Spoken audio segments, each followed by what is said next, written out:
Hello everybody and welcome to a new episode of this show we call Banter Blitz with me, Jan Gustafsson. I'm sorry it's just me, no sunglasses, no hat. I'm starting to feel like Victor Frankenstein, already reading the chat. We want more Radio Jan, we don't need this bore. Well, it's gonna be the unfunny version today, talking about, I don't even know what I'm gonna talk about. Movies? Nah, I haven't seen a movie. TV shows, neither. I've been watching Olympics, that's been most of my non-chess related activities. And I'm very excited about tonight when... Who's playing? France-Spain? Is that tonight? I think it's France-Spain, that should be fun. And USA-Argentina, so we got a lot of good basketball tonight. But for today, let's play some good chess. And as usual, the format is, you challenge me to a game of 3 minutes or 5 minutes. And I might play you if you're a Chess24 premium member. Then we will hopefully all learn a valuable lesson, and I will hopefully win either by checkmating you or by winning on time, which is my preferred way to win. So let's get right into it and let's try to find a fresh victim. You know what? Today I'll pick from the bottom, reward somebody who's been waiting. Like Alejandro, 1997. Is that working? You never know if stuff works. Let me check the chat. Here's a chat. And Marcelinho is happy to see me. Cheers, Marcelinho. It looks like you guys can see and hear me, which is always an anxious little moment. Did I click on the little microphone? Did I not? You never know. So we're playing Alejandro, 1997, 2201 from Spain. D4, knight f6, c4. What can I do? Let me play the Grunfeld. I haven't played the Grunfeld for a while. I feel like on these shows, it's one of these openings. I've said this a million times and I've never studied it, so I gotta stop saying it. It's not very high on my list of openings I play, but it's something I can play in tournament chess as well. And it's an opening I quite like, because it's very direct. It's very memory-based, which... in general, I feel serves me because I like working on openings, and it's also very move by move, which I also enjoy.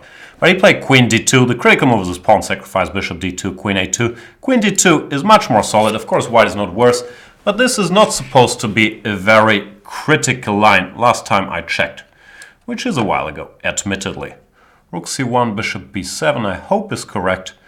If memory serves... Rook c7 is out, I can just take, right? This move, I don't understand. I believe they go d5 and then either bishop a6 or knight a6. But we'll see what happens here. At first sight and second sight, this looks fine for me because white has an isolated pawn on d4 and I should be reasonably fast developing, going knight c6.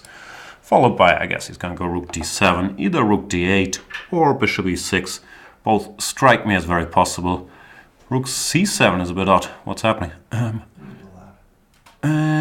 I'm not quite sure what to do after rook c7. Everything looks good, frankly. Rook c8, rook e8, knight d4. So many options, so little time, 146. Now let's play it. Classically, exchange is one active piece. Knight takes d4. Might have been greedier and arguably better, but even this looks very promising for black already.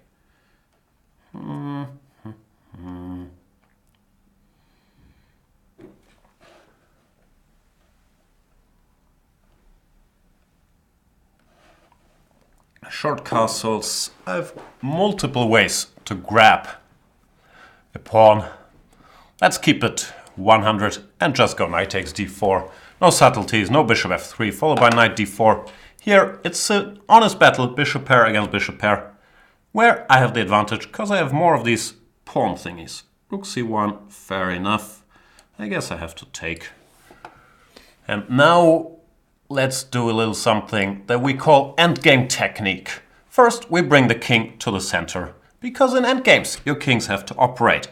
They have to be mobile and take part in the battle. In the middle game or the opening, often you want your king tucked away, middle of nowhere, so it can't get into trouble. But in the endgame, you need this dude to participate. Can't just have him sitting around in the back of the class doing nothing and let the bishops do the battle. We need the king here. And step 1 is accomplished. I've centralized Mr. King. Step 1 might be to exchange off a bunch of bishops. I feel that favors me here because of my extra pawn. So I'm gonna start working on that. Any pawn endgame is completely winning, so he has to avoid the exchange of at least the dark square bishops, but that should not ease his task all that much either, because a3 is weak, I have an extra pawn. So it's a reasonably simple technical win if I don't lose on time, which would of course be a nightmare.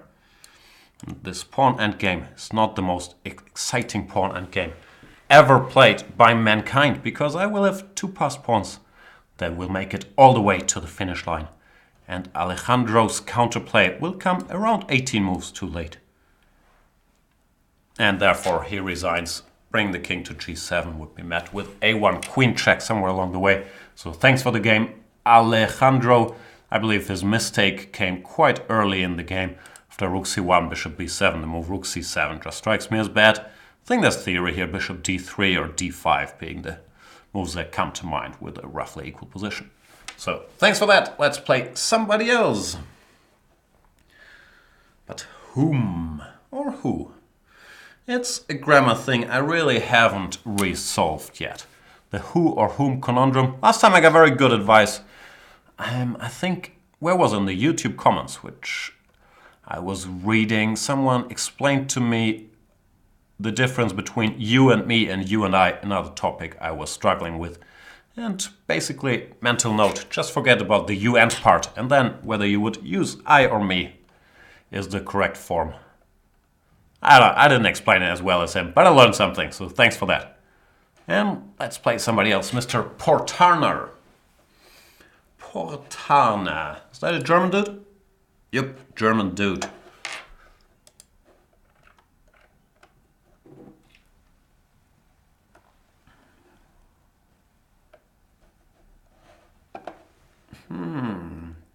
And another d4. What can we do this time around? Portana says hi. Hi, Portana. Let's play a move order I play a lot. d5 followed by e6. Now knight f3. I gotta go knight f6. I'm not a big triangle fan. The problem with knight f6, or one problem, is after knight c3 you can play your weapon of choice, be it the Semi-Slav or the Vienna or, well, one of thousands of lines. But here you have to deal with the Catalan, which is a very solid opening. Bishop e7 is my main move, and in Blitz I like to play other things like dc4 and a6. For this game I'll go dc4, knight c6. Because I have a feeling playing for a win, bishop e7 is sometimes a little tough to get away with. So dc4 followed by a6 is what I normally do playing for a win. Knight c6, queen a4. I'll give a little check and test Portana in this line, which I have to be honest, I haven't looked at for a long time. Bishop takes b4, knight d takes b4, a3 used to be fashionable, but then after b5, as far as I know, black is supposed to be fine.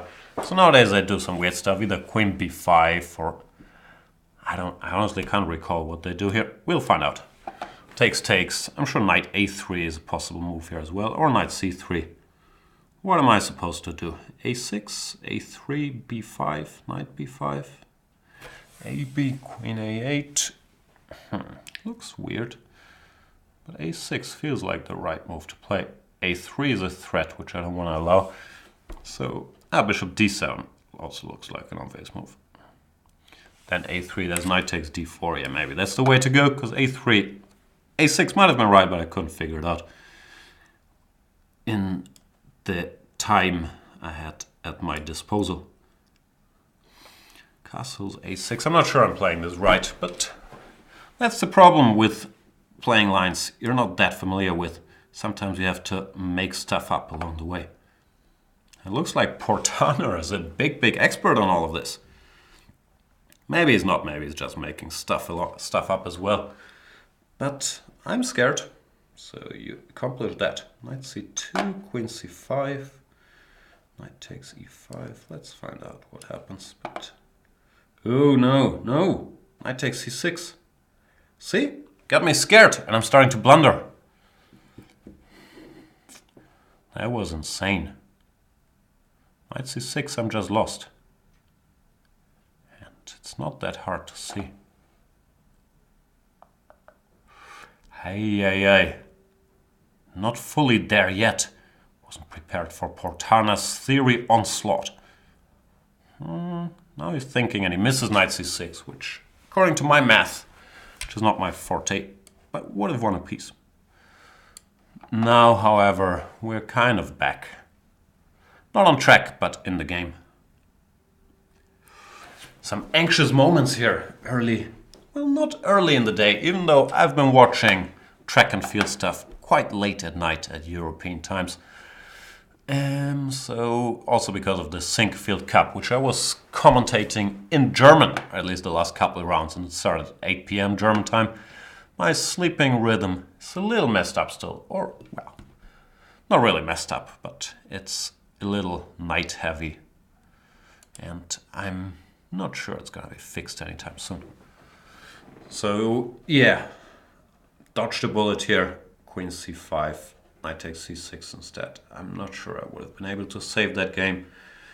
Now, because I do outrate Portana by roughly 1,000 points, I feel like I'm a favorite and he might have realized what he's done. But the position is still far from clear or great for me. I do have an extra pawn, but my king struggles a bit, not able to castle so easily. Therefore, it's still messy. But of course, it's much better than being a piece down for nothing.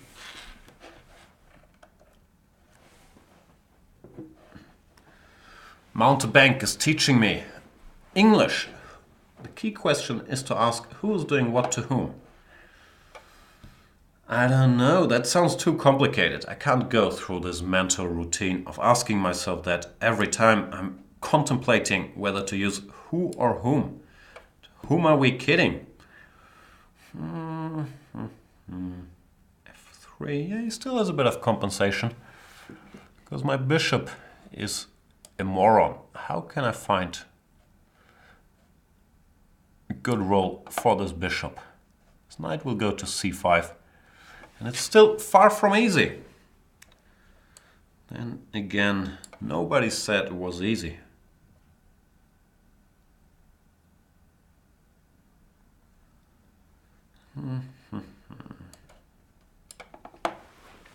Portana playing very well, but you should have grabbed my piece when you had the chance. Might have given you a little peace of mind. Now, yeah, it's still tricky. Can't get this rook into the game. And my bishop is not a great piece. I should also play h6 at some point before I forget, before there is potential back rank trouble. Even though, yeah, maybe I should have done this last move. I spotted it a split second too late. Here after rook c1 I have the option to go queen d5. He either has to exchange queens, which would favor me, hopefully, or give me the e5 pawn, which would hopefully also favor me. And once again I blunder. Second chance Portana. Knight f6, gf, queen g4 check. Winning. 2 match balls, Portana. You gotta use one of those. I'm not gonna blunder a third time. Maybe I will actually, but oof. Lots of blunders in this game. Ay.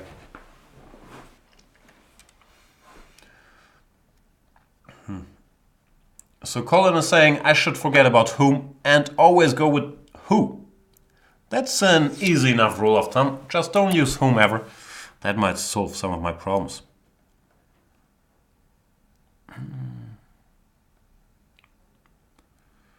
Who knows where to put this bishop? Actually, Portana is still kicking. Like, he didn't use one of the many chances to win the game instantly. Well, one of the 2 chances. There weren't that many. But this knight is still strong, so I still gonna need some creativity or flagging skills. I think I'll go with the flagging skills to win this one. A3, whatever makes you happy, Portana.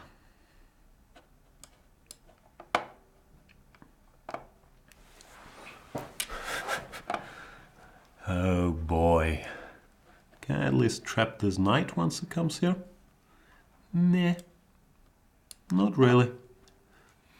Not my proudest moment. I'm not sure if you guys know this. Whenever I play a game, that makes me look like not a fantastic chess player. We added those out, so you're never gonna see this game, and you're gonna see the usual ha, I crushed you all thingies. It's a lot of work to edit like the transition from one terrible game that we have to edit out to a game that is decent. But that's why we have an expert team of editors fixing all my videos. You think you're watching this in real time. Not the case. Not the case. This is the year 2000. Which one is it? 16? 2016. We're way past Janet Jackson. You Super Bowl fans will know what I'm talking about. Therefore, nothing is really life anymore. Can I take that pawn or should I go c3 check first? c3 check is oddly appealing. I don't know why, but I like to give in to my urges if I don't know any better. I also don't know how to speak English at all anymore. But you guys are used to me wrestling with the English language. Fencing with it. Nah, keep that knight on the board. I don't want to calculate any pawn endgames.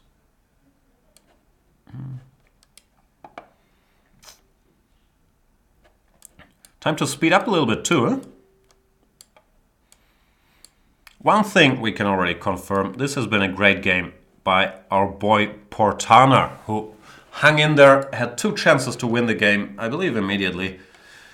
Here after knight c2, I blundered knight takes c6, which was kind of dumb. Knight a3, knight d8, and I will lose a piece.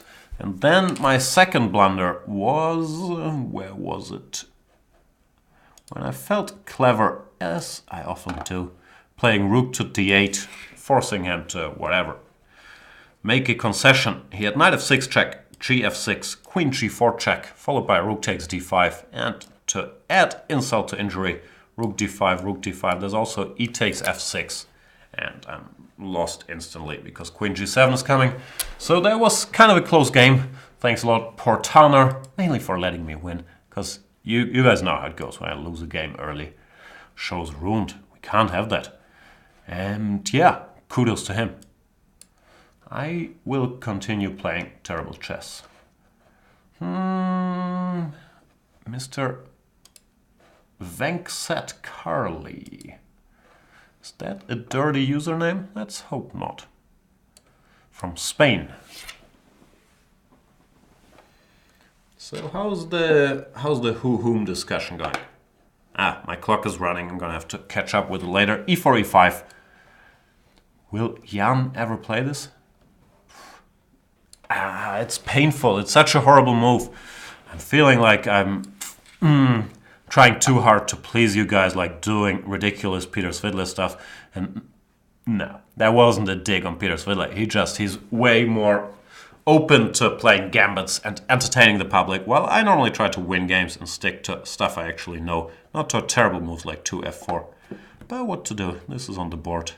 I have to live with it. d3, I don't know theory. I guess knight f6 is the main move. Takes, do I take and allow queen d5? The problem with my way of thinking about chess is that even if I play an exciting opening, I will normally find a way to make it dull pretty quickly, because that's how my brain works. Still, it looks like Venkset Carly is dedicated to make this exciting, and maybe he will succeed. Knight e7, he wants to castle, rook e8, checkmate me. Alright, not a dumb plan, frankly. Yeah, that's why I don't mess with stuff like the King's Gambit. It's not only bad, there's also a lot of lines you have to know to just survive the opening. Because here, look at this mess. Not going to be able to do it. Like ef4 is very good, but all these tricky lines, d5 followed by e4, is probably objectively not the best way to do it. And now he's given me a lifeline, bishop f3 is bad. Now I can just castle queenside, and I am much better. But if instead of bishop g4 he goes rook e8, feels very, very scary. Therefore, yeah, you won't see the fun attacking games from me. It's not in my DNA to play moves like 2f4, and I felt terrible ever since I did it. Such a sellout these days. Don't go to b4, sir. We don't want you on b4. Okay, this is allowed.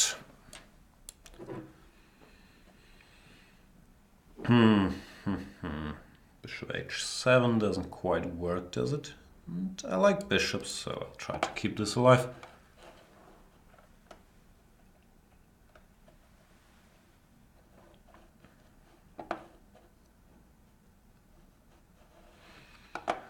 More discussions of who and whom, but I feel like the more rules I'm being taught, the more confused I'm getting. I'll go with Colin's rule. I trust Colin. He says just forget about whom and always use who.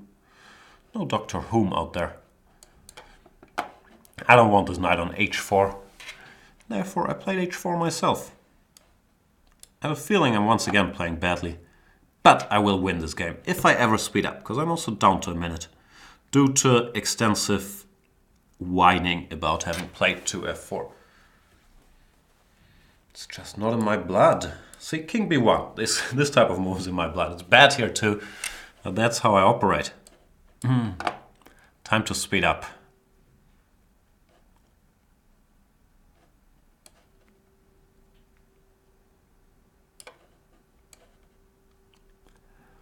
Oh boy.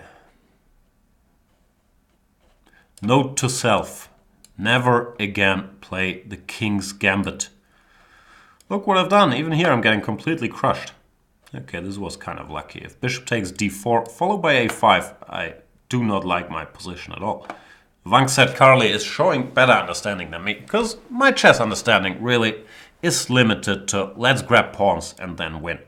If the let's grab pawns tactics is incorrect, because initiative is more important than the let's grab pawns in that particular position, which happens not as often as you might think, because material is forever, initiative comes and goes, but it does happen, and if that is the case in a particular position, I am at a loss. I'm slightly exaggerating, of course, to make my image even duller than it already is, but there is some truth to it. That's why I'm not very well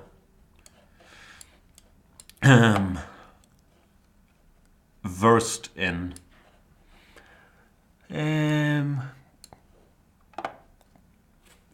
what I consider incorrect openings like the King's Gambit. Choosing my words here carefully, but yeah. Nah, not choosing them that carefully, really. Oh boy, so let's try to do something about this initiative dilemma and throw some spanners in the works. So you want to go rook a8, that much I have understood.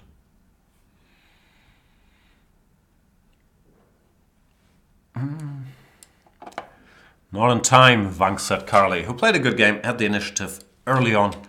And yeah, this might be the first, last, and only King's Gambit game I'll ever play in my life.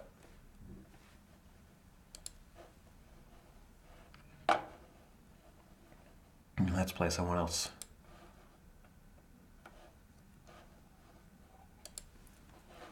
What's one tough goose son? Sounds irritatingly close to my name, and therefore it's kind of creative. It's one of the more creative trolling names I've seen. What's he saying? I can win because I carefully programmed myself for the mission of promoting chess excellence. That's very touching words. Thank you so much. And I can also win because I make moves quicker than a lot of dudes, while not blundering, but in a sharp position that often backfires. Whom shall I play, though? Let's play Dr. L.E., a FIDE master, whom I believe I owe some Blitz games. That's a different topic. This one doesn't count. Let's play.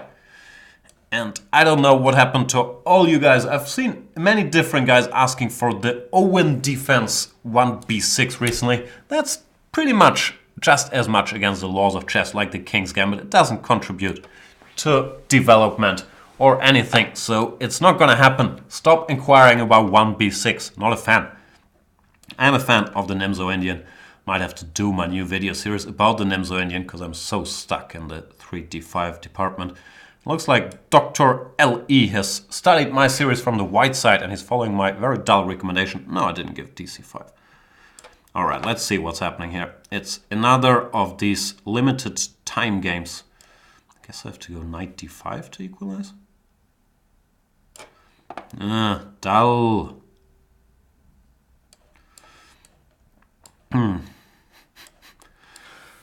Oh boy, this is boring. This is very boring already. It's equal, I would guess. Knight c6, king e7, rook c8. But it's gonna be tough to win against Dr. Lei. What's Dr. Lei anyway? Is that like Dr. Levon? The way I like to call Aronian? Let's try to spice it up a little bit. I have to win this game somehow. Knight b4 probably a bad move. Like a normal move would have been rook hd8 or rook ac8 or whatever. But we need some complications.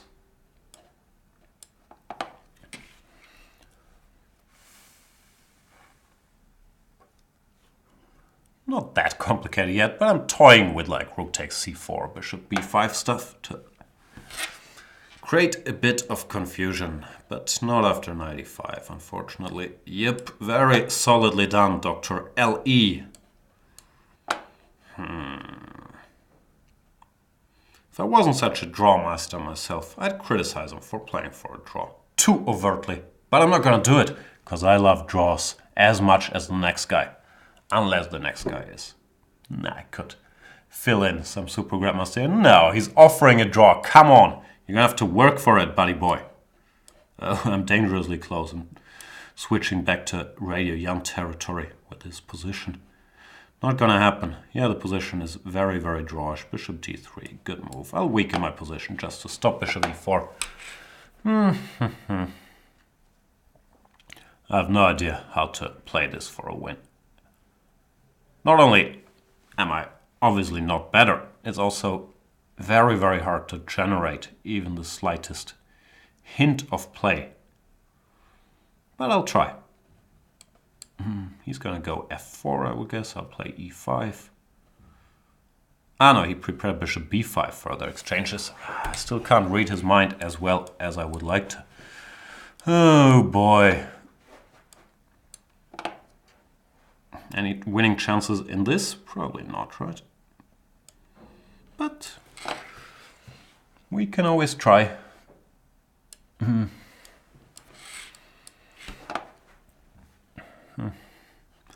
don't really know how to do this tempo stuff, and I don't have time to calculate. Stop offering draws, Dr. LA. Come on. Just stop. But yeah. I might lose.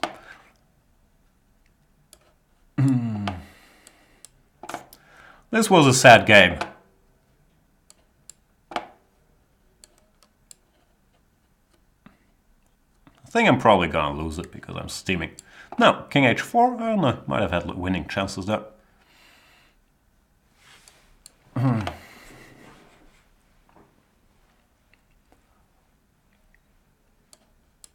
g4 makes a draw, if I'm not mistaken.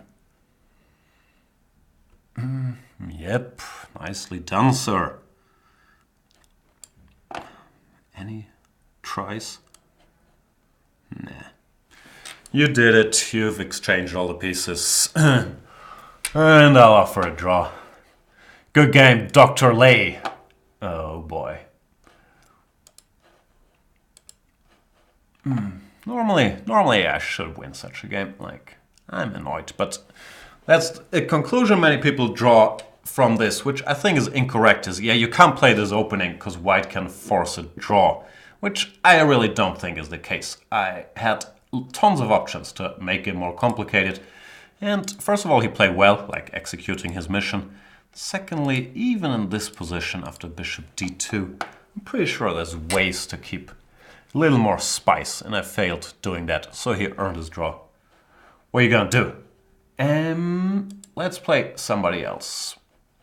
And good game, Dr. Ellie. I didn't mean to, like, put this down. I'm really big fan of draws, and he played very, very solidly, so don't get me wrong. I'll play...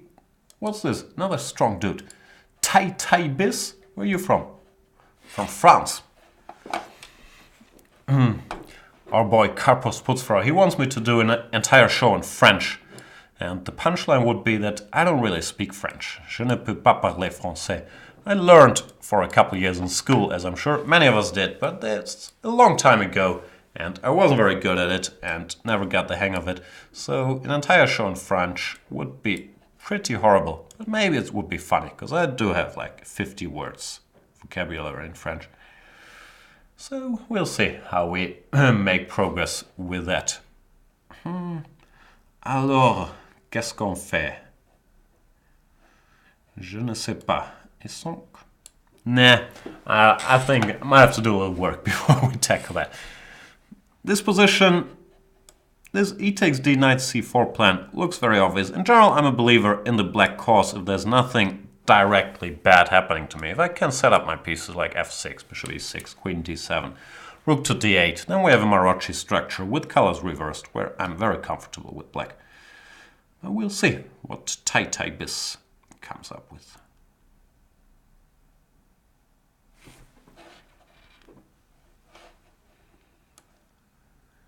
Goes a5. I could go b5, clarify the situation here, which looks decent actually. I think I'll do that.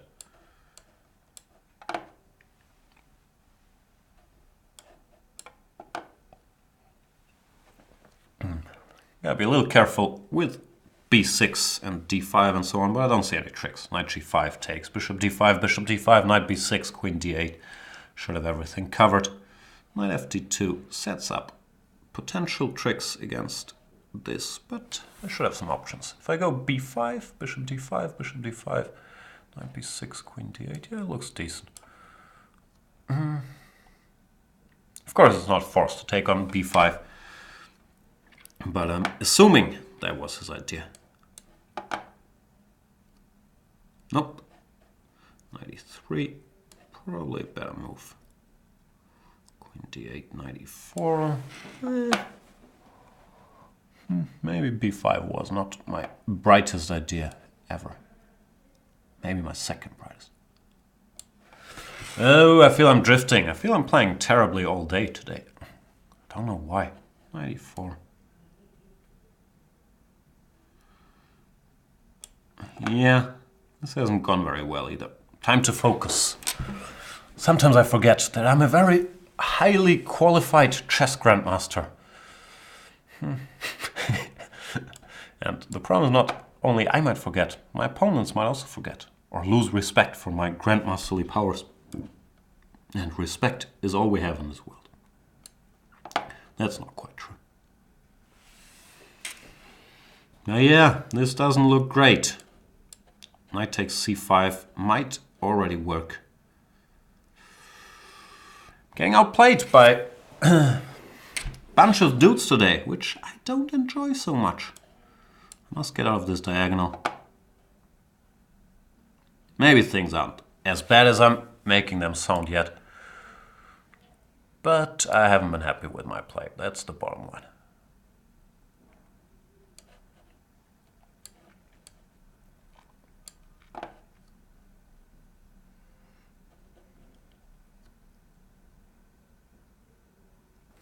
Sometimes just as frustrating as losing if you can't impose your will. Doesn't make a lot of sense, I guess, but that's how I feel. I want to impose my will. I want to checkmate him. Go queen c6. Nah, he doesn't want to get checkmated. Let's try to spice it up a little. And my spicing up operations also don't look that spicy. Let's check.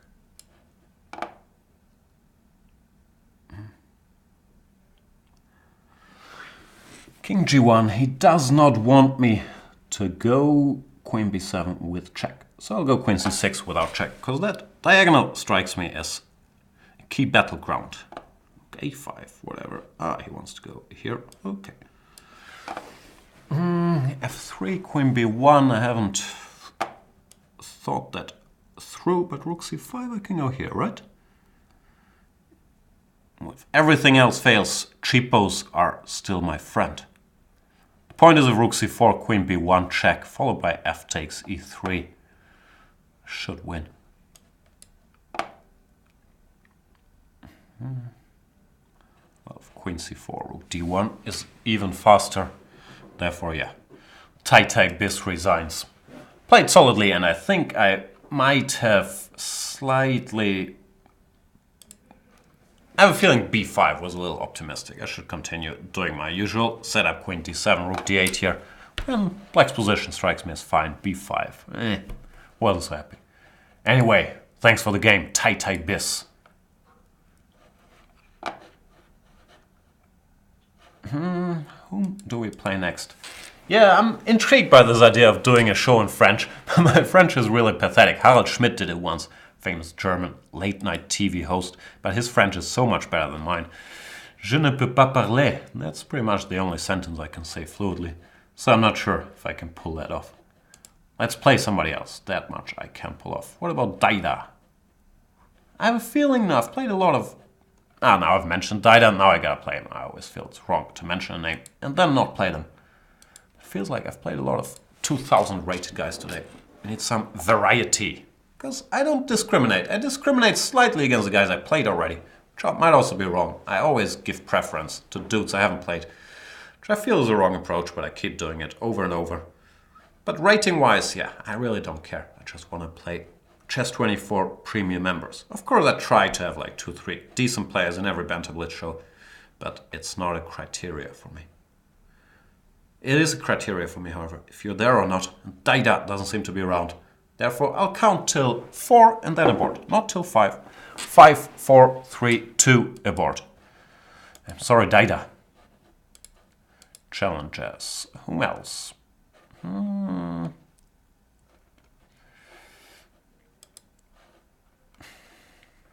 Long list here. Let's play Valinat. Where's Valinat from? Bulgaria, Topi country. Even though Topi technically hasn't lived in Bulgaria for like more than 20 years, I guess. But of course, he is Bulgarian. Had a great Sinquefield Cup.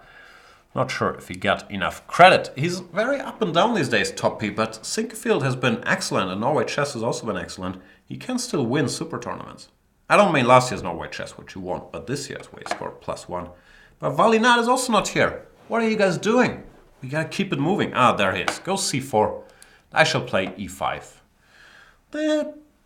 I believe recent Super Grandmaster practice, and I've had that feeling for a long time anyway, has confirmed that this e5 followed by d5 and knight b6 is kind of the way to go. It didn't feel like white has been getting anywhere close to an advantage in all these cd, knight d5, bishop g2, knight b6 lines. Valinat goes bishop g2 without taking here, which should be worse because it allows me to either take on c4 or, I think even better, occupy the center by going d4. dc4, queen a4 check doesn't seem to do that much for me, but d4 already gives black a very, very comfortable position very early in the game, because his bishop on e4 is also bound to lose some more time to knight c5 or knight f6. And yeah, you gotta fight for the center, Valinat. Take on c5. d3 is the best move given the circumstances. How do I play? Do I want to go bishop b4 check? Nah, I think I'll just go here. I'm not sure this knight d7, knight f6 was such a bright idea, frankly. But that's what I've done. Bishop g5, good move. It's normally a good idea to get rid of this bishop in these structures, because it can't contribute for the fight for the light squares. Therefore, exchanging it before I get in h6 is a good idea, and you could argue I should have gone h6 before he went there. So Valinat has kind of outplayed me after his early inaccuracies. He's played the last couple moves better than me. a3 I'm not sure about, because it allows me to block here, but even that should be okay. No knight d2, and yeah. Balanced fight ahead. Here I'm trying to profit from not having played c5 yet, so I can block this diagonal. If I had a pawn on c5, this position would be pretty terrible for me after knight d2 and play on the light squares. Well, here the evaluation is a little less clear. Still not in love with my position, but it shouldn't be too terrible either. I have a feeling I should block that pawn. And I'm confused Valinat is 1499. He's actually playing a very good game. Alright. Am I ever going to do anything productive in this game? That's another question. I want to get my bishop out. Problem is, I'm kind of stuck defending this. But maybe I'm going to have to bite that bullet. Get the bishop out anyway. Nah, I can't give him that pawn. Alright, change of plans. Let's use this rook to defend b7. Here I still have this. So queen b6 doesn't bother me anyway. Frozen style. Now at least I can get the bishop out. But I'm even getting outplayed by Valinat. It feels like there hasn't been a single opponent today that hasn't outplayed me. Like, I've won some of these games, but as for understanding shown, opponents 5, Jan 0 is more or less the score. I'm also down a minute on the clock, so yeah. Tough times. Fast Times of Richmond High. It's a movie I've never seen. I always wanted to see. Any of you old dudes seen Fast Times of or at Richmond High? It's referred to so often in my dumb whatever. I'm listening to comedy podcasts, movie podcasts and so on. But I've never seen it. It's starting to feel like it's a serious lack of nerd education. I don't even know. I think that's the title. Fast Times of Richmond High. Now I at least got e4 and still nothing too troubling has happened. But I'm getting a little space advantage going here. Can maybe put my queen on e5 and then work with some ideas like f4, g5, whatnot. Making a bit of progress. And exchanging here should actually help my cause. I feel like Valinat, as many of you guys, is drifting in the second part of the game. And now I'm okay again. I'll play it nice and slow. Not sure that was necessary. I'm sure d3, ed, queen g3, or stuff like that is good already. But I was taught to invite everybody to the party when starting an attack. And that's how I'll handle it. This rook on a7 wasn't contributing. So now that this f file is half open, I will put it on f8 and then start the proceedings. Now everything's in place, so let's get ready to rumble. And d3 followed by rook f2 is pretty much winning on the spot. Yeah, Valinat got a little careless there and had to pay the price. Can't do bishop f2 is easiest. No reason to get cute here.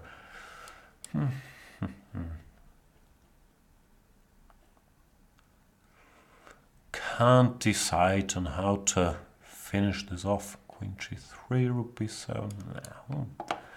As usual, I won't display a lot of creativity, but just get the job done.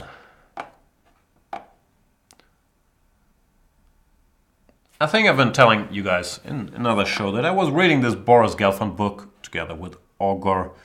I don't know what's called positional decision making in chess. And first of all, it's a good book. It's recommended. I mean, yeah, there was one topic that I found interesting, which was, we all know this rule, do not hurry in one way or another. But he put it a bit differently, that he was never in a rush to win a game quickly, which I feel is kind of important for positional players. You don't have to finish the game off. And he often said, okay, now my advantage is in computer terms no longer +3 but +150, but I'm guaranteed to win. So even though the computer hates these decisions, this is a good conversion. And yeah, I feel that's a bit of an art form that got lost. Eliminating risk, but getting the job done, surely. I haven't phrased it that eloquently, but it's an interesting book. That's, I guess, what I'm trying to say. And it was an interesting game against Valinat, but he resigned after losing the rook there.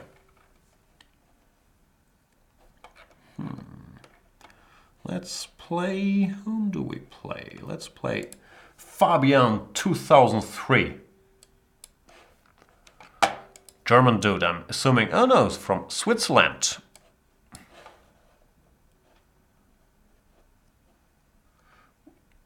Yeah, that's the title I was inquiring about. Fast Times at Richmond High, off in... That's what I was curious. Thanks. At Richmond High. Is that how you spell Richmond? All right. Caro-Kann here. Caro-Kann, my favorite system. Objectively, I believe d4, d5, e5 is the best system. But my favorite system is this one. The two troubles I have with it is knight f6, e5, knight e4, which we've seen recently played by Vichy in the Sinquefield Cup. Seems to be fine. And bishop g4, h3, bishop h5. I'm also not quite sure what to do. But a lot of people go for either this, which is kind of bad already, or for bishop g4, h3, bishop takes f3, and suffer the consequences. This stuff you can do against d4, d5, knight c3, but not against knight c3, knight f3. And the difference will be obvious in a minute after I play... Yeah, I think this is how you punish it. Knight e5. you can see already. Something's gone a little wrong. Bishop h7, queen h5 forces him to go g6, which is not a pretty sight. Yeah, that's a big difference between the d4, d5, knight c3 plans. Here you can't really do this. Queen d5, bishop c4 loses, and g6, bishop c4, or queen f3 also loses. So, opening lesson learned for Fabian 2003, hopefully. And a little trick for you guys out there fighting the Caro-Kann.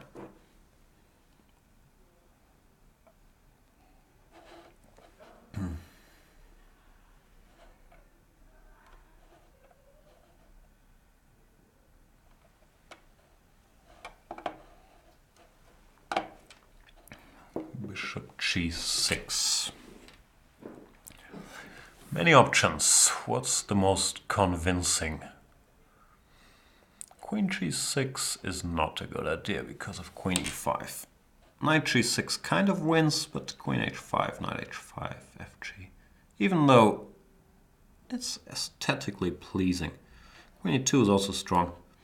Well, I'll go for this.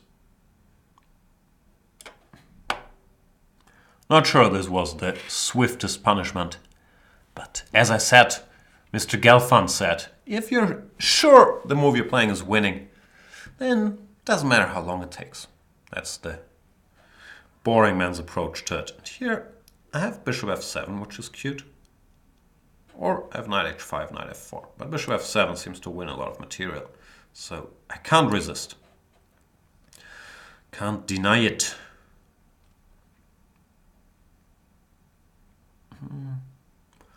I hope I counted correctly. I have the feeling I'm like a rook up at the end of this line, which would be good.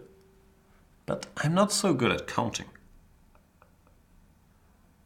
Nah, I think my count is correct this time.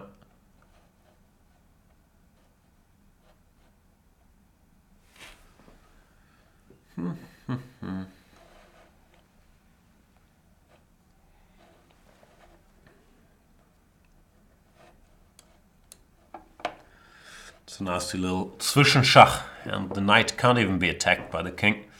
For full disclosure, you guys probably noticed that I didn't see bishop f7 when I went for knight g6. I just saw it was winning. But then when the position was on the board, I spotted, oh, I can play even better. And here, yeah, we're a rook up. So that should help. Because this knight is not even trapped in the corner. It's going to come out. Next move. Fabian continues the fight a bit, but I'm pretty good with extra rooks. Like, not world class. There are better extra rook players than me, but I'm decent. Like a world class extra rook player would probably have played d4 to stop e5 here. It's these small things, small details. But I do know the castling rules, for example, so I'm not terrible at it. And I have the natural instinct to exchange as many pieces as I can, even when I'm not a rook up. So this instinct does not go away when I'm a rook up. It tends to be pretty effective when I'm a rook up, because it helps me reaching rook endgames where I have a rook and the opponent doesn't have one, which is normally a pretty effective tactic. And therefore Fabian 2003 resigns. Thanks for the game. And yeah, as mentioned, little opening trick there. Don't do this d4, bishop f5, knight g3. At least in this position go bishop g4, and there's really no harm done yet. But the main lines are knight f6, e5, knight e4, which is playable but requires a lot of work, or bishop g4, h3, when I'm hoping for bishop f3, even though that's the main line. But bishop h5 strikes me as playable as well. Oops, now the board disappears. So, thanks for the game. And let's play somebody else. But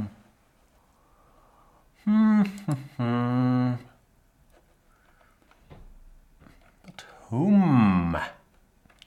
Bunch of non-premium challenges which I can't accept. And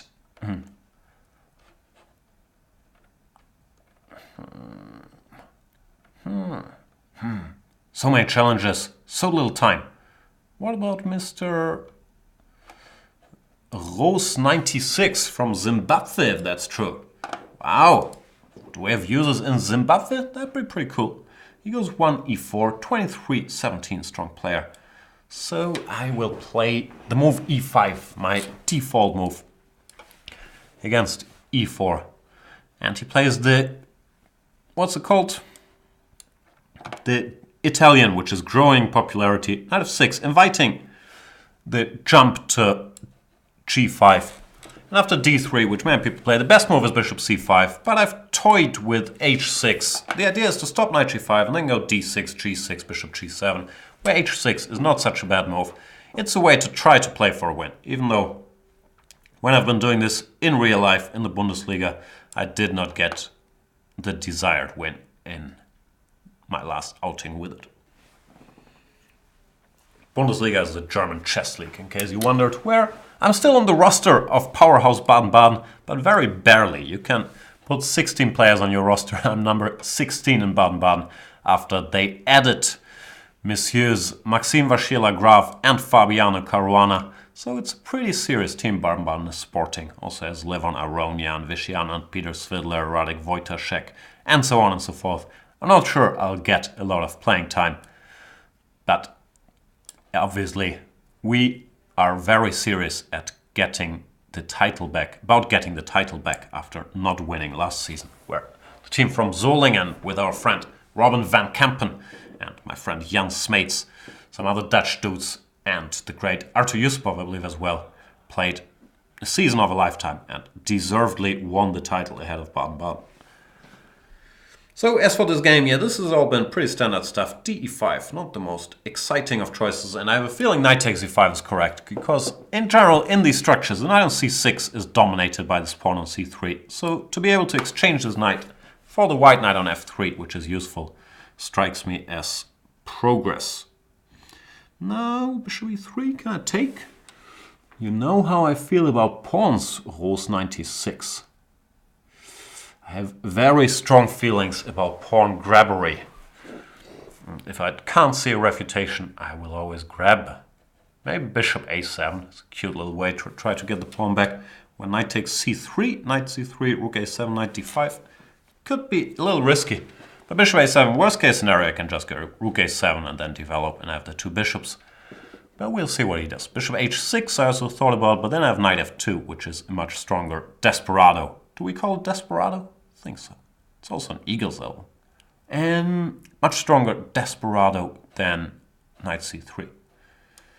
At least that's what I thought. Hang on, let me check. Queen d2. Is that a problem?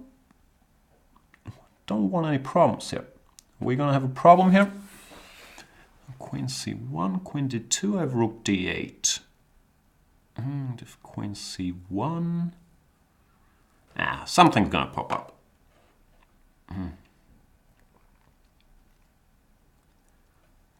Okay, queen f3 is legal, but now I can just continue the desperado theme, then grab this bishop and be two healthy pawns up, if I'm not mistaken.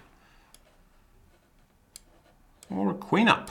Oh, I'll take that. I believe Rose 96 missed that. Sorry, Mr. Rose.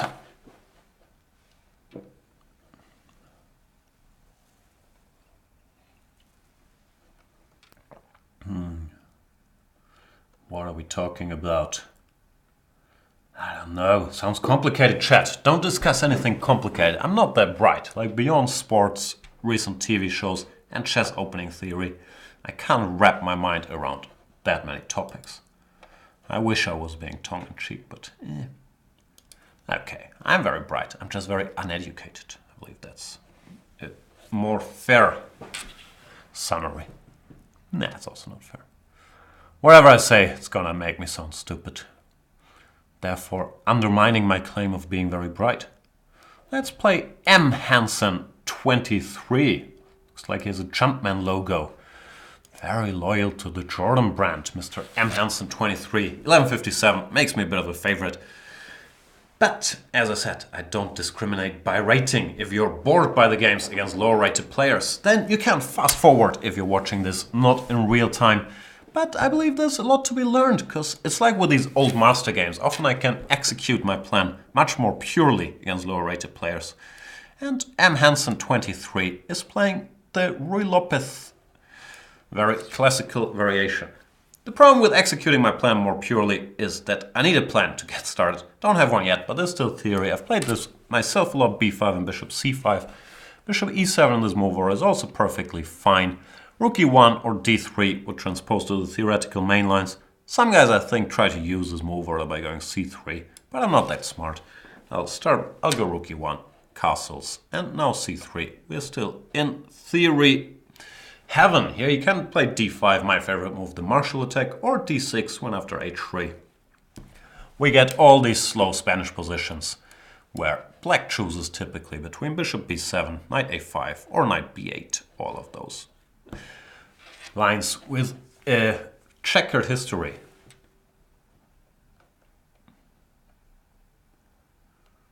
Chess player 007 says, Jan, do you want to change the federation to Sweden? Not really. Like, I have a Swedish great-grandfather, and I don't think I'm ever gonna make the German national team again, the way things are going. But unfortunately, I'm German, as dumb as it sounds, so if I'm gonna play for any country, it's gonna be for Germany. And yeah, well, I guess I should never say never, but that's how I always felt about it. Like, you can't change the federation that easily, and just because I'm out of the German national team doesn't mean I can just go play for another country, because I'm German, my parents are German, I was born and raised here, so it would feel strange to not play for Germany. Also, I don't speak a word of Swedish. I do speak the language of pawn grabbery. So far, Mr. M Hanson has done everything fine, but after knight bd2, he should have played bishop b7 when we have, I believe, a theoretical position. But knight e7 without being asked by d5 is a mistake. And now after de5, it's already in pretty serious trouble. One point being that after d5, I could take, but I could also go here, which looks kind of unpleasant, doesn't it? Because now this pawn on f7 is very, very hard to defend.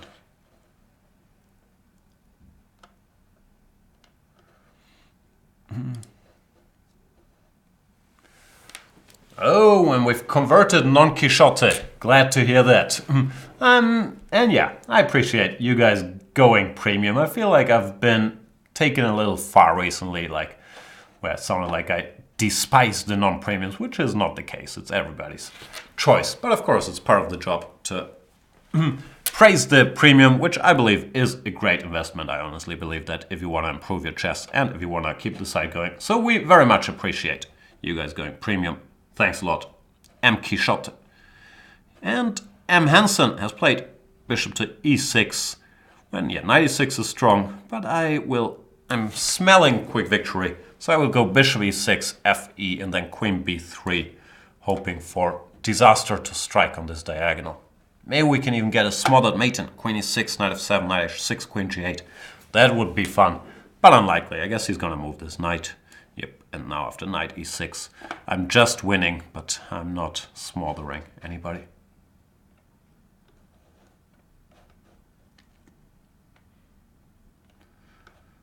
No complicated words. The raspberries grubbing? What does that even mean? I'm gonna have to Google it. Raspberries grubbing. Pawn grabbing? Is that what it means?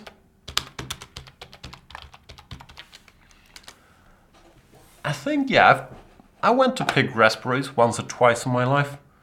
And M Hanson 23 resigns. Yeah, sorry, M Hanson 23. You played fine, but then knight e7 is the type of mistake that it's not just a mistake, it pretty much ends the game against a strong opponent, because after de5, you've dug yourself too deep a hole. Bishop b7, and then if I go knight g5, you can defend with rook e7. This is normally not dangerous.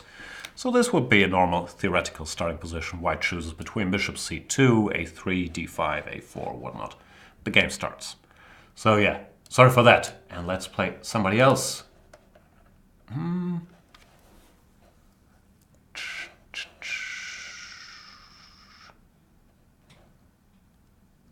Now chat is changing pawn to raspberries. That's like some serious artificial intelligence stuff there. No secrets of pawn ending jokes today. Sick of these jokes. And I will play Omid Malik. Another strong player. Lots of strong players lurking there. Knowing. Jan, he's aging. He's kind of losing it. He's not active in tournament chess. And he has to talk nonsense while we're playing. So I'll show up in the Banter Blitz and crush him with my Trompovsky. But the Trompovsky, it's not that scary after you've mastered the art of going d5, c5 against it. That's my opinion. And here after bishop f6, gf6, white has a choice, dc5, c4 or knight c3. None of these moves scare me unduly though. dc5, e6 is very solid. Knight c6 I believe is completely fine as well. Knight c3 puts me out of book. But I'm gonna have to live with that fact and play e6, which looks natural enough. Defending the d5 pawn and planning to go bishop c5. Does he want to go knight a4 here? Then I might wonder about queen a4, c3, b5. Doesn't mean I'm gonna do it, but I'll wonder about it. cb, ab, this is hanging. The problem is it's not really hanging because in the end there would be bishop to b5. I guess you guys don't know what I'm talking about. We'll talk about it when we get there. Knight a4, queen a5, c3, b5, takes, and so on. Bishop b5, okay, I'll just take my pawn back and take it from there. It's a weird position. I have a slightly damaged pawn structure, but I do have the two bishops and I have great central control, so it's a matter of taste which side to pick here. But I'm reasonably happy playing this with black. Go bishop d7, don't have to do that either, but just stabilizing. Queen e2, I'm curious which side he wants to castle to. Long castles? You want to go long castles? Could prepare for a warm welcome there by going queen a5 already. But I think long castles is risky enough that I'm not going to try to disturb him from going there. And now I'll play queen a5. Yeah, it's a very interesting position. Knight takes d5 ideas are pretty much looming out there as well. But as I said, I like the two bishops enough to be very comfortable here with black. Bishop b4 looks interesting, maybe. Asking some questions. Not that many questions, no. Nah, I don't like this move anymore. Sometimes I make a move and then the instant I make it, it feels wrong. This is one of these cases. Just rook d3, and I don't think I've achieved anything. We'll see. The tricky part for black is where do I want to put my king? I don't really want to put it on the king side, we'll be too alone. I can put it on the queen side, but that makes it much harder to start play against a white king. And I could leave it in the center, but then I have to live in constant fear of the center being blown open. So yeah, bishop b4 I think was a mistake, because rook d3 and I can't see a way to cash in. Doesn't mean I'm lost after rook d3 by any means, but didn't improve my coordination or my chances or my anything really. We'll see what Omid Malik comes up with, but I'm not happy with my move anymore. I'm also not happy with my coffee getting very cold. And he goes knight d5. Whoa, can you do that? Well, you can certainly do it, but is that good? Okay, I should take and then think, I guess. Rook d5, bishop e6, no good because of bishop c6 check. In general, bishop c6 is a pretty serious threat, so I might have to remove my queen. And I'll do that with a heavy heart, but more evidence that bishop b4 was a little slow, allowing this opening of the position. And I'm scared. Rook d7 is already scaring me. We'll see. Rook d1, I have to go here, I guess. Yeah, it's scary. It's a typical sacrifice for these lines. At least giving him the initiative. I'm not sure if it's objectively enough. At least, especially now, I have a feeling I should objectively be able to defend. But in Blitz, it's always nicer to attack than to defend. So I'm not questioning his choice. At the very least, for practical reasons. And also because I'm a terrible defender, which you might know. Some people know these things.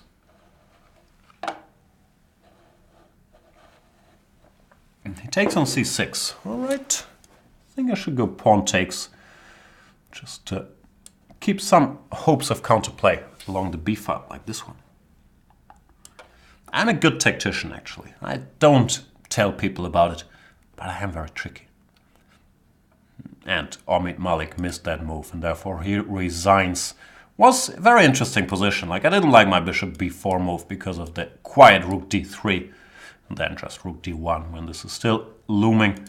But knight d5 is also interesting. ED, rook d5, queen b6. But here I have a feeling, having committed to that, you might as well go for more madness with rook d7 and knight e5 check. I'm not sure if it's enough. Probably black defense, but I was a little scared. So thanks for the game, Omid Malik. Oh, and sorry for messing up the design. What else is going on in that chat? A lot of questions about should I play on this side, should I play on another side, should I go premium or not. I don't want to make this a full-time sales show. You guys judge for yourself or ask the premium members. The rule for this show is very simple. If you want to play against me, you have to be a premium member on Chess24. And I will play somebody else.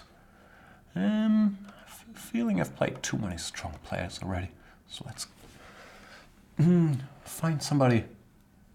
Less strong sounds wrong, but not rated 2500. Let's play Darnell to keep it a little more balanced. And again, Darnell looks like a young guy. He's 1845. Maybe just start playing here and is actually much stronger. You never know. It's really like a box of chocolate every game. Darnell from Sweden. I was in Sweden recently, in Göteborg. You probably pronounce it differently over there, Göteborg. Ah no, I was there recently. Lovely city, really liked it. But in spite of my very, very Swedish name, I don't speak a word of Swedish, which is a bit sad. King's Indian, let's do it. Good old 4-pawn attack. Opening of my youth. I've played this in many tournament games. I quite enjoyed playing it. The problem is it's not that good after castles, knight f3, c5, d5, e6. Black is fine. But I still always... It felt good to play. Just put all these pawns there.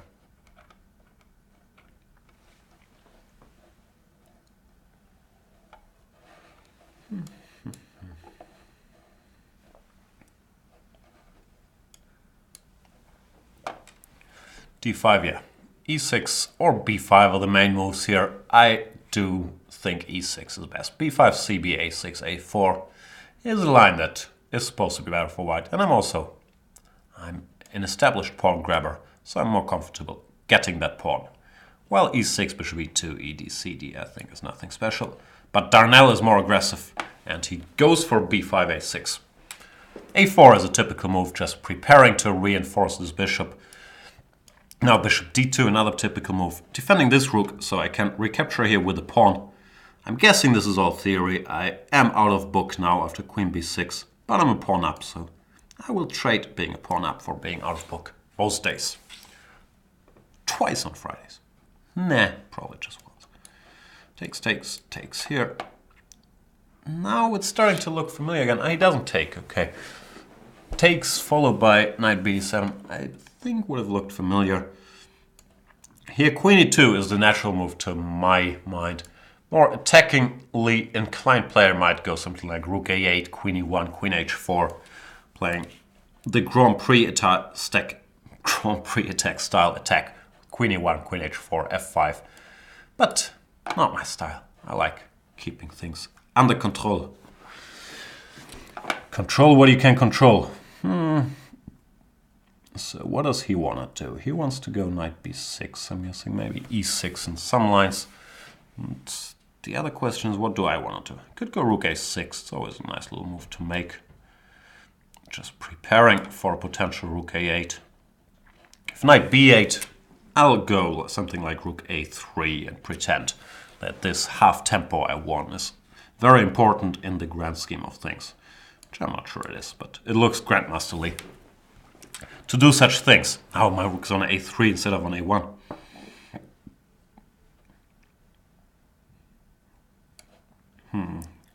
Queen c4. Yeah, it looks very grandmasterly again. I think it's bad, potentially, to provoke knight b6 and put my queen in the middle of nowhere. But it feels very sophisticated, making sense of my rook a3 move and all. Now, if I do this now, he can just take my pawn. Like, that's where friendship ends. When I have to give up a pawn to keep this going, I'm not going to be able to do it. e5 is a little risky. What am I supposed to do? I have a feeling I'm once again getting outplayed by Darnell. Why do all you mean kids have to outplay me all the time? Why can't we be friends? I crush you, we're all happy. Well, I'm happy you're not, but sometimes I'm more concerned about my happiness than about yours. Oof, very clumsy, very clumsy. Rook b3. Yeah. At least I've played slowly, so it's not all bad.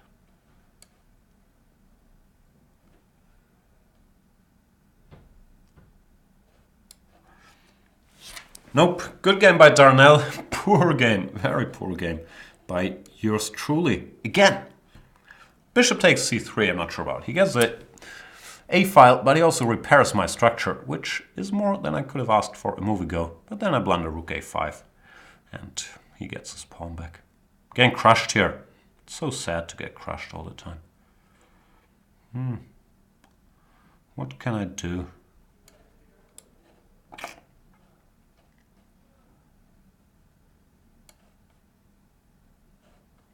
Nope, I got nothing. I must focus. How can I trick Mr. Darnell from here?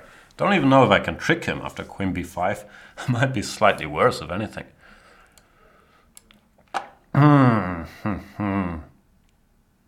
We have a knight endgame with equal material, where my pawns are slightly weaker than his. Might be a little overextended. The knight has a square on d4.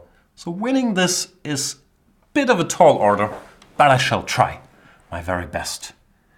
f5. I feel I have to go e5 just to keep life in the position. Now, how do we keep life? Knight f3. Pawn ending is probably not winning, but I also can't live with this knight in my face all the time.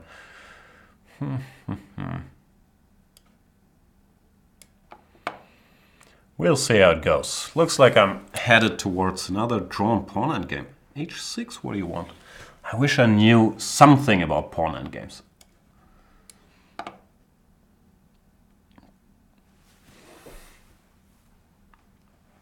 Hang on. I'm having a feeling that there might be a new hope. Maybe not. No, I'm so weak.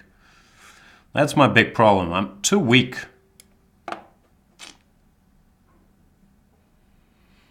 Nah, it's just a draw. I'll push my luck a little bit, walking this direction. But yeah. It's pretty drawish. No, I don't want to draw Darnell, even though you've played extremely well. I haven't. Still hope to trick you somehow. I don't know how. I think there's not a lot of trickery left in this position, but I will try nonetheless.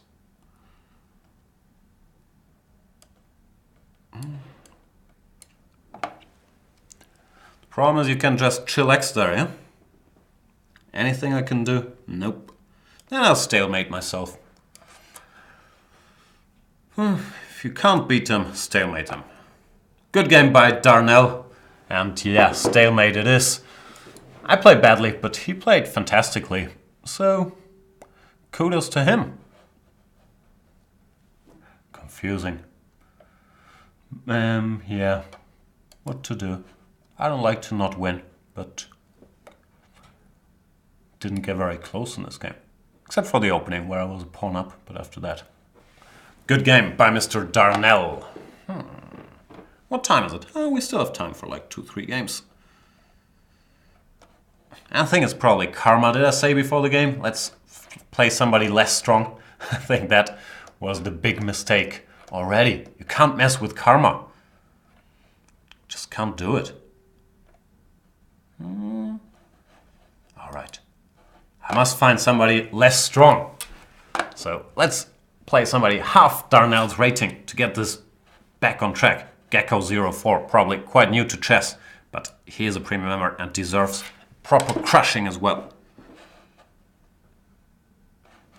Oh, I'm under 3000, the magic barrier, but I've decided I've become too too golemish about my 3000. It's an online rating, which in my case is mainly created by playing you guys in Banter Blitz and getting 1 point for beating guys like Gecko04. No offense meant at all, Gecko04. So I should get over this rating thing. And yeah, I don't care so much anymore. So a6 instead of bishop d7 or knight f6 is daring me to take here. And of course, when given an extra tempo, it's an invitation I cannot refuse. In general, black doesn't go a6 to provoke this exchange, but goes something like bishop d7, even trying to stop me from taking there. Here, I'm out of book because, yeah, normally these positions you don't have with a6, but e5 looks like a logical way to try to blast the position open before black is fully developed.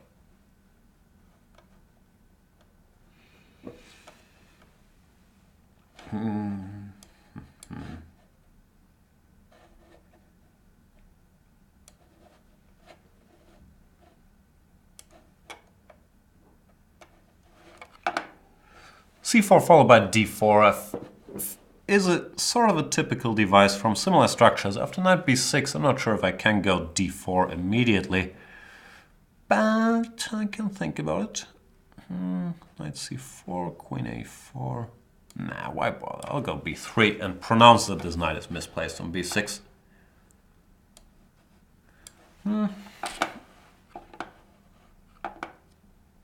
b3, d5. This looks tempting, but it also leaves a permanent weakness on c5. So it's a mixed blessing, this d5 thing. And typically in these structures, white just plays slowly, goes d3, then bishop a3, and tries to target Mr. c5 in one way or another. I'll probably go for another way. Something like queen d2, queen a5 maybe? Well, I can always play a5 if I go queen d2. It's not that obvious yet. The other typical plan is knight c3, knight a4, but they're the knight on b6, which is misplaced, but for once it does a good job of stopping me from getting my knight to a4. So I might have to play more slowly, bishop a3, knight b2, rook c1, and put some pressure there. Bishop g4, fair enough. Let's see if he wants to give me that bishop.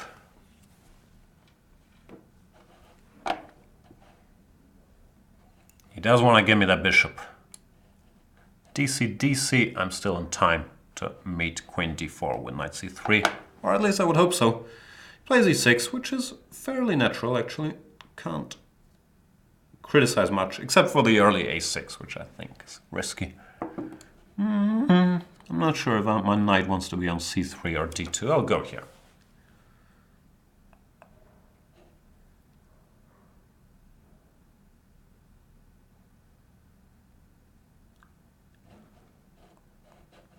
Trying to figure out how I can get this pawn. Not so easy.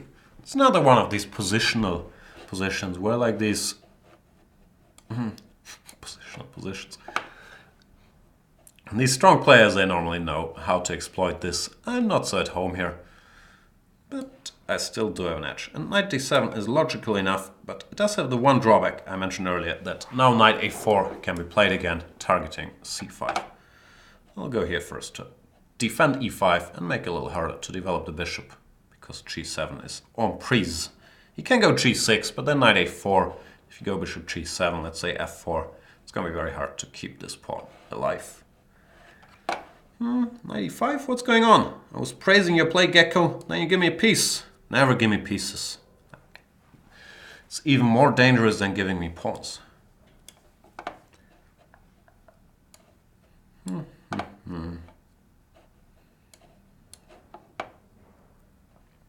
Yeah, this is over now. Piece up, and I will cash in mercilessly. And Gecko04 resigns. That's very mature early resignation here. Like, he doesn't have a chance anymore. But at this level, normally you don't resign that early. So kudos to Gecko for understanding that. And yeah, the one big mistake, of course, was knight takes e5. Until here, yeah, we can discuss small things like this early a6 and so on. It was a well-played game. But, of course, you can't give me that piece. Let's find somebody else to play with. Whom do I play?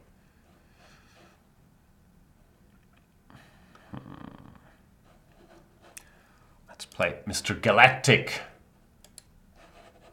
from Switzerland. This is like a Swiss tournament today. I have a feeling, or maybe it's only the second Swiss guy I've played, but I have a feeling I've played a lot of Swiss guys. D4, knight f6, c4. Must have played thousands of games with e6. Now today I'll stick with the Grunfeld. Who doesn't love a good Grunfeld? And Galactic is not surprised, goes straight for the main line and bishop b5 check. Very modern approach. c6, bishop a4. It's a playable system. It's never been that fashionable. I think black has a couple different ways to play against the knight e2. The most classical is to go c5, knight c6 anyway, which is what I'm going to do. But you can also make a case for b5, a5, or a5 first, or bishop e6, bishop c4. There's many ways to handle this. However, c5, knight c6 feels the most Grunfeldian. Grunfeldish? If I recall correctly, this was a fashionable line like hundreds of years ago. Probably by hundreds of years ago, I mean like 20 years ago, knight c6, knight a5, trying to exploit the fact that the bishop is not on b5 but on a4. Sometimes white played bishop b5 here even. Well, there's also this dc5. But in general, this might be oversimplifying things, but this dc5 queen c7 structure never bothered me all that much from the black point of view, because the white pawns are weak and black can just maneuver around them for a long time.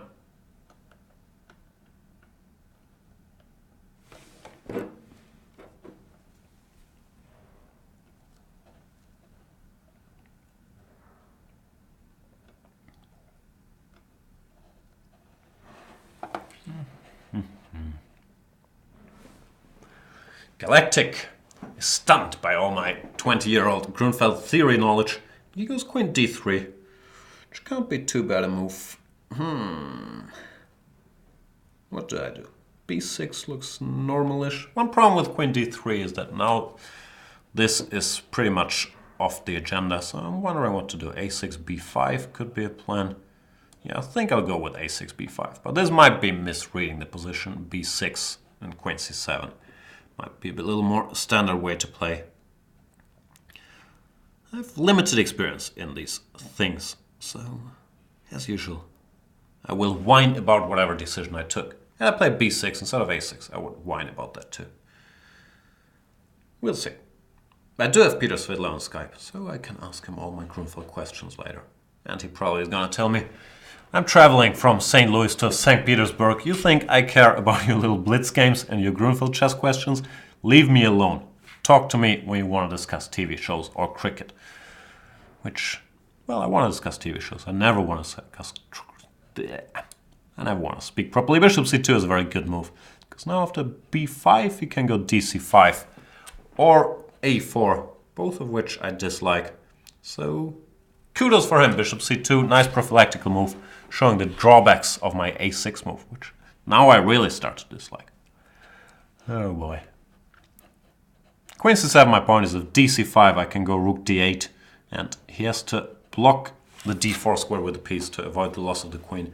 When I could go e5, picking up that piece. Sometimes there's like piece sacrifice like this. dc5, rook d8, knight d4, e5, and then some move. But d5 is also quite logical. Now I have a feeling I should go b5, fight for this square.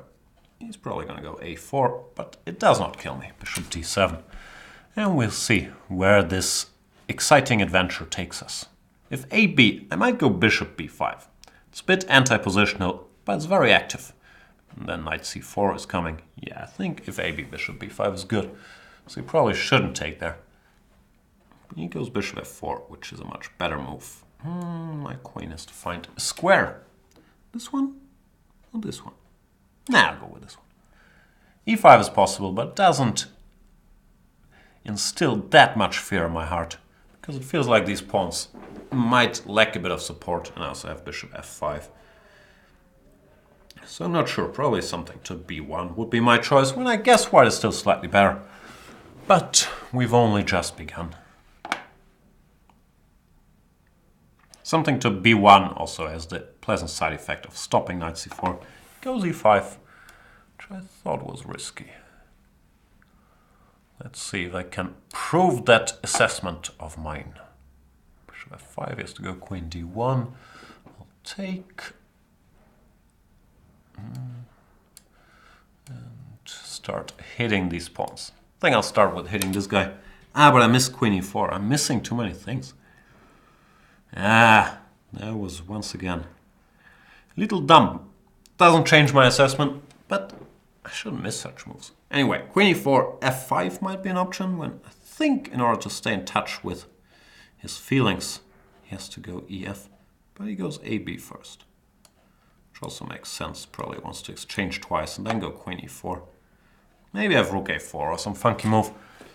We'll find out. Ah, he plays even better. Stop playing so well, Galactic. I can't handle that. I'm not very good at dealing with adversity. Yep, well played. Kudos. What do I do? Did not see this coming. He's playing extremely well. If f5 takes. D6. Yeah, that's risky. Could go f5. Nah, I don't like anything. I'll just let my time run out. That's always a legit choice.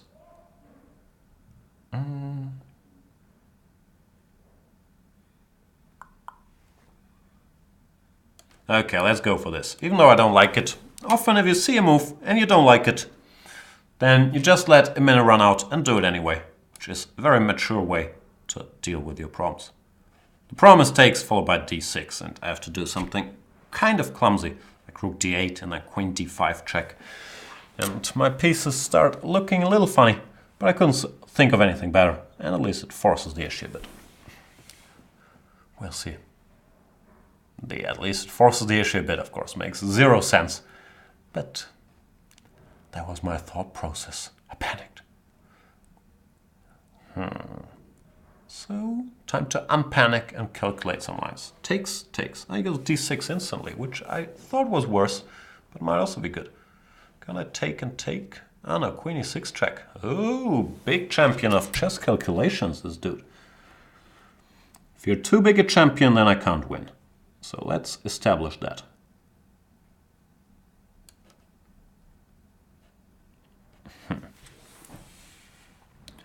Nope, I have a feeling this might not end well for me, but I might win on time, which is not my favorite. Okay, it is my favorite way to win. But yeah, d6 was also very strong, as was takes. And rook e8, queen d5 check, followed by something nasty I didn't like. So I decided to go rook d8, queen e7, knight d6. I have a feeling this dude has seen something unpleasant for me. But I have a feeling I can survive until Flagville. Yeah, now I'm in shape again. But okay, time was running out for Galactic.